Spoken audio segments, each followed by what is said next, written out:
Le message divin proclame, « Enfants bien-aimés, j'ai illuminé le chemin que vous devez suivre, vous dotant du discernement pour distinguer le bien du mal. » Considérez l'histoire de Samson, un récit édifiant qu'il a ignoré lorsque je l'ai mis en garde contre la transgression. A subi les conséquences de son insouciance. Si vous avez de l'affection pour le divin, exprimez-le en soutenant cette vidéo. De même, il y a eu des moments où vous avez défié mes conseils, transgressant sciemment.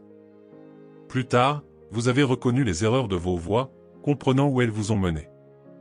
Durant ces périodes, vous m'avez imploré d'atténuer les répercussions de vos actes. Tout comme Samson se repentait et criait au pardon, j'ai accédé à sa demande. De la même manière, lorsque vous avez confessé vos transgressions et demandé mon aide, je vous ai pardonné et vous ai accordé un nouveau départ. Pourtant, êtes-vous toujours pris au piège du cycle de répétition de ces mêmes erreurs? Ne présumez pas qu'il est permis d'agir de manière imprudente, en supposant que ma miséricorde puisse être invoquée par la suite. Même si je vous accorde mon pardon, ne sous-estimez pas les problèmes que ces erreurs peuvent entraîner dans votre vie. Par conséquent, priez constamment et adhérez à une existence fidèle conformément à mon dessein. Ce monde offre de nombreuses tentations qui peuvent vous éloigner de moi, mais vos prières peuvent vous protéger de tels périls. Si vous aspirez au miracle, regardez cette vidéo dans son intégralité. Dieu vous conseille de lire quotidiennement ces 5 versets bibliques, en ancrant vos pensées. Je peux tout réaliser grâce au Christ qui me donne du pouvoir. Philippiens 4h13. Car Dieu ne nous a pas donné un esprit de crainte mais un esprit de puissance, d'amour et de bon jugement. 2 Timothée 1h7. Faites confiance au Seigneur de tout votre cœur, ne comptez pas sur votre intelligence. Reconnaissez-le dans toutes vos voies, et il aplanira vos sentiers. Proverbe 3, 5-6. Soyez forts et courageux. N'ayez pas peur et ne vous découragez pas, car l'Éternel, votre Dieu, est avec vous partout où vous allez. Josué 1h9. Par conséquent, ne vous inquiétez pas pour demain, car demain se souciera de lui-même. Chaque jour a suffisamment de problèmes. Matthieu 6h34.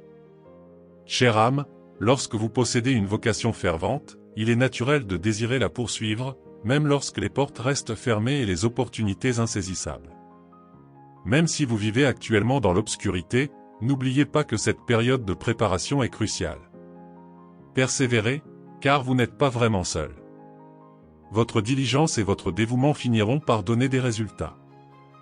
Dieu vous invite à taper « Amen » si vous avez une foi inébranlable en lui. Il souligne que la vie peut nécessiter de se séparer de certaines personnes pour préserver son bien-être.